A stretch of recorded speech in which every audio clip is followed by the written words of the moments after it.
People are showing off what's in their analog bags. Basically just a big bag full of screen-free activities to keep you busy while you're out and about without mindlessly scrolling on your phone. Probably found your way to this video because you are considering adding knitting to your analog bag, and I cannot endorse it heavily enough. This video is the ultimate guide to adding knitting to your analog bag, whether you're trying it for the first time or you're a pro. I'll walk you through everything from how to get started to the best projects to take on the road to how to overcome that fear of knitting in public.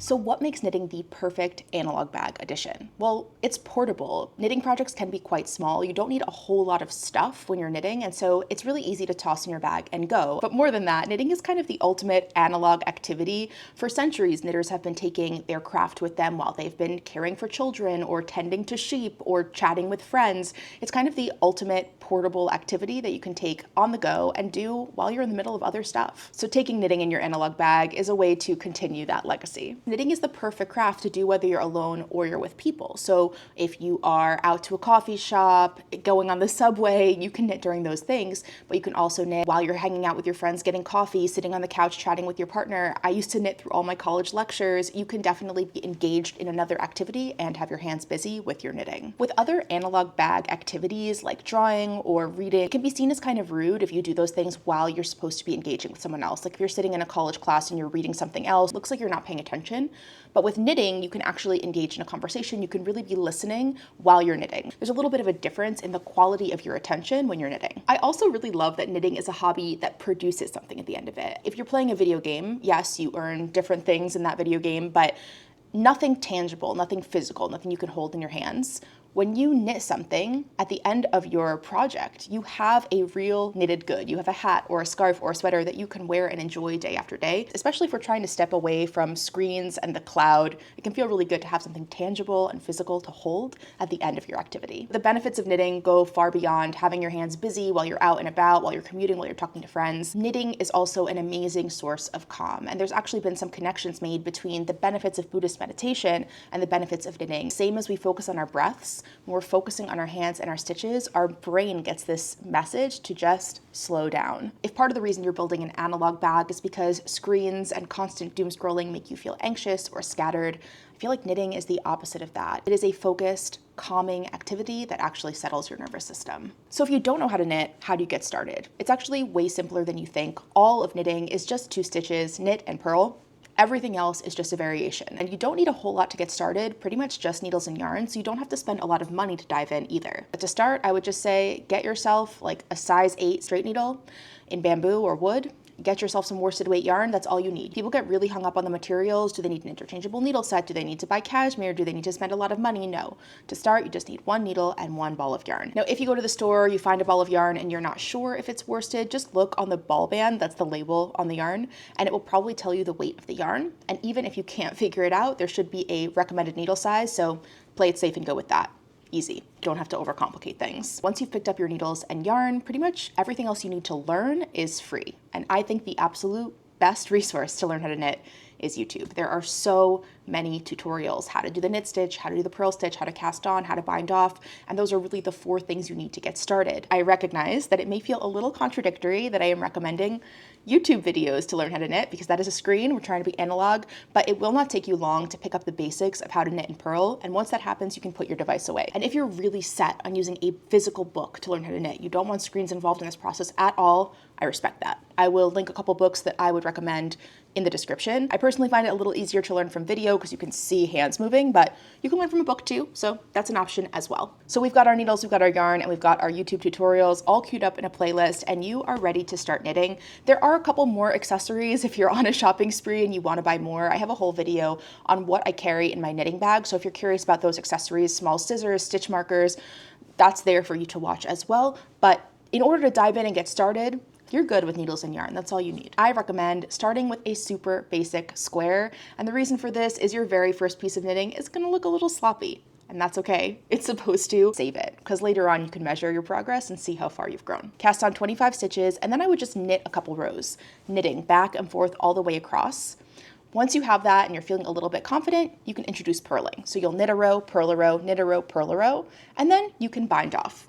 By the time you finish that square where you have cast on, bound off, and knit and purled, you have, I'd say, 75% of the skills that it takes to knit anything that you could imagine: a garment, a pillow, a scarf, anything. Now, if you look at that first square and you say, this is a hot mess, I think that I need to knit another square just to keep practicing, that's fine. You should definitely do that.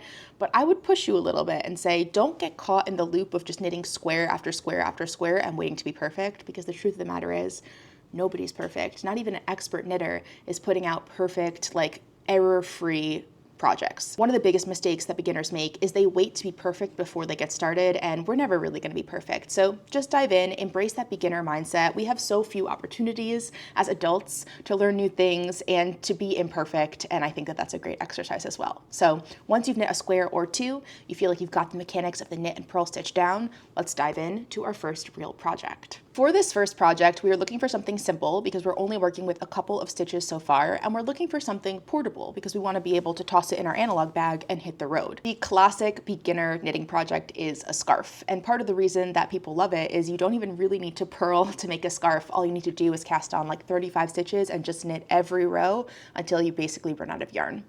Maybe 2 balls and you've got a scarf. That's it, you're done. Scarves are really simple and meditative, and one of my favorite things about them for beginners is they really tell a story of your process of learning something new. The beginning part of that scarf is probably going to look a little lopsided, but as you work your way across the scarf, things will get more and more neat and tidy and even, and it's a document that tells the story of you learning something new in real time. I think that's kind of romantic. But scarves can be kind of unwieldy, and it only takes one time accidentally dragging it on the New York City street behind you before you're kind of over them. So my favorite warm winter neckwear accessory is actually a cowl. And I think that these are totally underrated. They are so portable while you're knitting them, and then after they're done, you could toss one in your pocket and it adds a lot of warmth to your outfit. The only thing about a cowl is they're often knit in the round instead of flat. And up until this point, we've only been talking about flat knitting. But the good news is you can knit in the round just as easily. You need a slightly different tool, which is a circular needle, very easy to find at Michael's, and you're gonna type into YouTube how to knit in the round. That's it, you're all set. It's pretty much the same thing as flat knitting. You're gonna be just fine. Now, once you've tackled cowls, the natural next step is to tackle hats, because the shape is basically just a cowl with the top closed up. The challenge with hats as a beginner is you often need to do what's called small circumference knitting at the top of the hat, and that's a little bit of a different technique. So for this calming analog bag approach, what we're gonna do is we're gonna just knit our hats flat and seam them up the side. No big deal. And any technique that you're asked to do, maybe like some decreased stitches will happen in this hat, is a very easy YouTube tutorial away. It's really very simple. Trust me. And there's the Sophie scarf. It's gone mega viral for a reason. It looks so chic and so wearable, but it's actually extremely simple to do. It's very achievable for a beginner, even for a first project. Now, this is not a free pattern. I'm going to try and link patterns for all of the things I'm discussing here that are free so that you can just dive right in. The Sophie scarf costs money, but people do love it for a reason, so I'll include a link to that as well. And I'll try to include a couple of links to patterns that look a lot like the Sophie scarf, but they're available for free.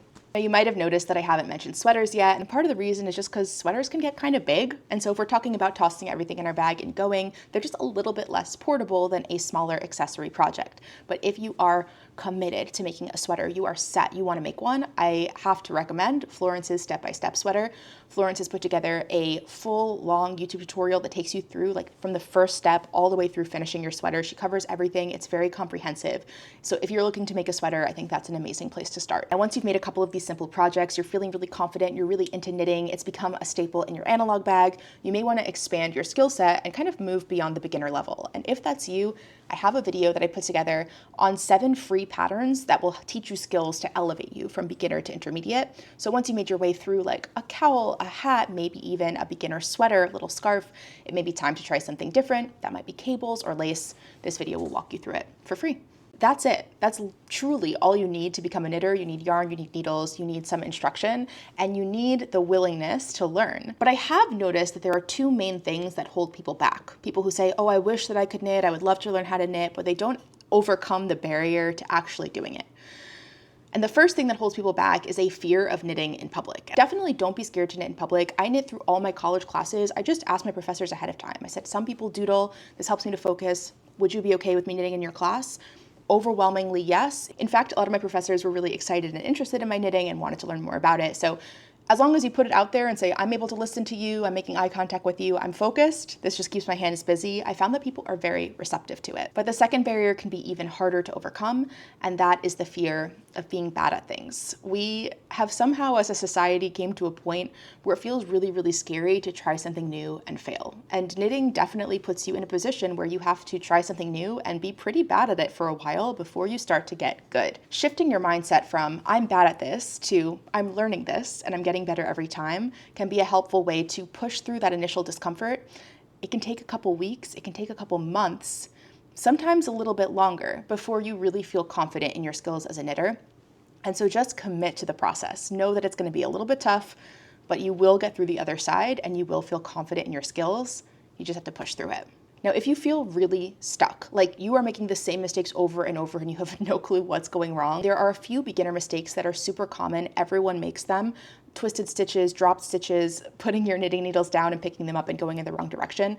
And I do have a video walking through those most common beginner mistakes and how to fix them. So if you're feeling really stuck, like you don't think you're making progress, check that out and see if it helps. I think knitting is the perfect addition to an analog bag, but I'm biased because I've been carrying knitting around with me for like 15 plus years.